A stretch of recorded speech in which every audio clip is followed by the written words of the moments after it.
Assalamualaikum warahmatullahi wabarakatuh. Perkenalkan, saya Suningsih Widianti, mahasiswa PGSD Pamka. Yang terhormat kepada Bapak Haris selaku dosen mata kuliah Sumber Daya Alam dan Keberlanjutan. Terima kasih yang sudah memberikan kepercayaan kepada saya sebagai Duta Lingkungan Hidup. Lingkungan hidup adalah tempat tinggal bagi makhluk hidup seperti manusia, hewan, dan tumbuhan. Lingkungan hidup sangat penting bagi kehidupan makhluk hidup karena lingkungan hidup merupakan daya dukung kehidupan. Oleh karena itu, makhluk hidup tak akan bisa dipisahkan dari lingkungan hidup.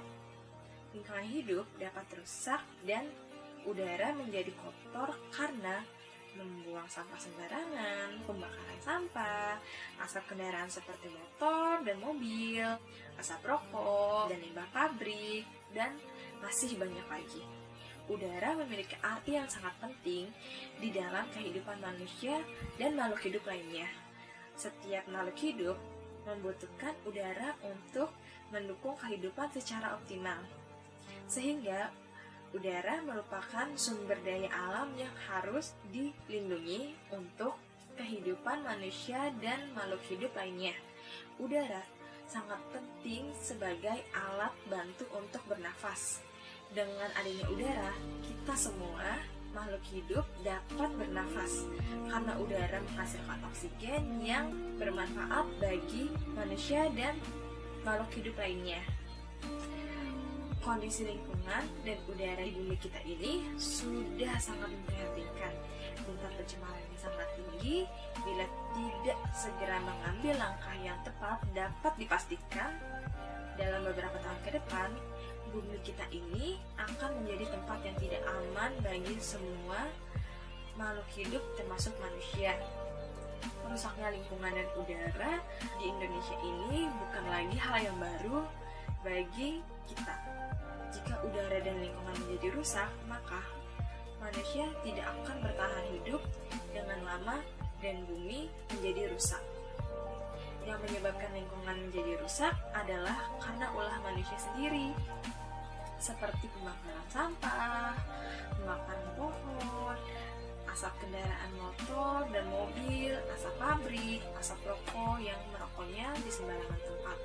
Pencemaran udara pun dapat berdampak pada kesehatan manusia, seperti gangguan pernapasan, hipertensi, kanker, dan penyakit jantung. Karena kerusakan udara yang disebabkan oleh manusia akan membuat lapisan ozon menjadi menipis dan pemanasan global. Hal ini merupakan yang harus diwaspadai bagi keberlangsungan manusia di bumi dan keberlangsungan bumi itu sendiri. Masalah ini harusnya segera mungkin dibenahi dan kita rawat bersama agar lingkungan yang ada di Indonesia ini dan lingkungan yang ada di bumi ini dan udara menjadi lebih sehat dan bersih untuk kita semua dan kita pun menjadi nyaman. Maka yang dapat kita lakukan agar terhindar dari pencemaran udara, pencemaran lingkungan, sebagai masyarakat mari sama-sama kita menjaga bumi kita dengan yang pertama, reboisasi membuat taman kota. Yang kedua, bersepeda atau naik angkutan umum agar mengurangi polusi udara dan asap kendaraan, tidak membakar sampah dan tidak merokok di sembarangan tempat, dan mengurangi bahan bakar menggunakannya hanya secukupnya saja. Merusak lingkungan itu sangat mudah, tetapi membuat lingkungan menjadi bersih dan sehat kembali itu sangat sulit. Nah, di sini pemerintah telah mengeluarkan beberapa kebijakan-kebijakan yang dapat digunakan sebagai payung hukum bagi aparat pemerintah, pabrik, dan masyarakat dalam bertindak melestarikan lingkungan hidup dan udara yang sehat. Yuk, mari sama-sama kita jaga lingkungan sekitar kita agar terhindar dari hal-hal yang merugikan untuk diri kita sendiri dan orang lain. Kalau bukan kita yang peduli dan menjaga lingkungan saat ini, maka siapa lagi? Mulailah dari diri sendiri. Demikian yang dapat saya sampaikan.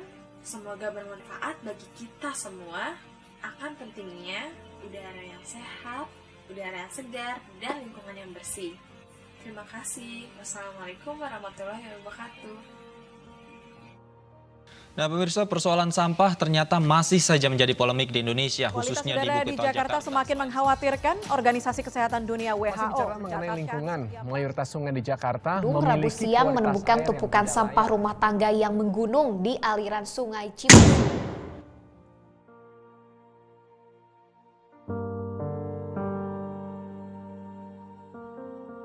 Indonesia termasuk negara dengan polusi udara yang tinggi. Polusi adalah zat yang mempunyai efek berbahaya atau beracun pada lingkungan. Apakah kalian tahu bagaimana polusi mempengaruhi badan kita?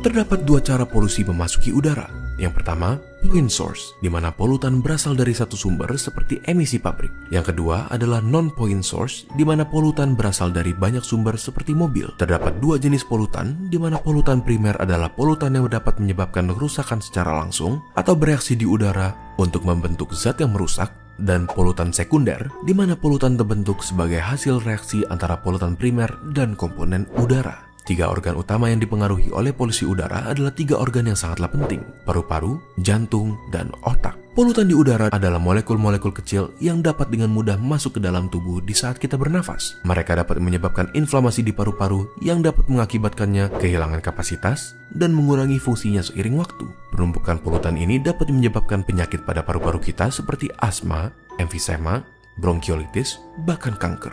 Terlebih lagi, molekul buruk ini bisa masuk ke aliran darah, seperti membuat jantung kita stres dan bekerja lebih keras untuk berusaha menyediakan tubuh dengan jumlah normal oksigen. Molekul-molekul ini bisa menyebabkan inflamasi dan konstriksi pada pembuluh darah, yang bisa juga menyebabkan stroke jika pembuluh darah yang terlibat berhubungan dengan otak. Selain itu, molekul-molekul ini bisa memecahkan plak yang sudah terbentuk sebelumnya di pembuluh darah akibat pola makan yang tidak sehat dan mengakibatkan blokir pada pembuluh yang terlibat. Hal ini dapat menyebabkan kondisi yang mengancam nyawa seperti serangan jantung maupun stroke. Biasanya, mereka yang rentan terhadap masalah kesehatan akibat polusi udara adalah mereka yang mempunyai kondisi pada jantung dan paru-paru, ibu-ibu hamil, bekerja di luar ruangan, orang tua, anak di bawah umur 14 tahun, dan atlet yang berlatih di luar ruangan. Jadi, bagaimana cara kita menghindarinya? Berikut adalah 5 tips dari WHO. Pertama, batasi berjalan di jalanan yang sibuk, dan jika membawa anak kecil, angkat mereka supaya berada lebih tinggi dari posisi knalpot. Kedua, batasi menghabiskan waktu di daerah yang ramai kendaraan seperti lampu merah.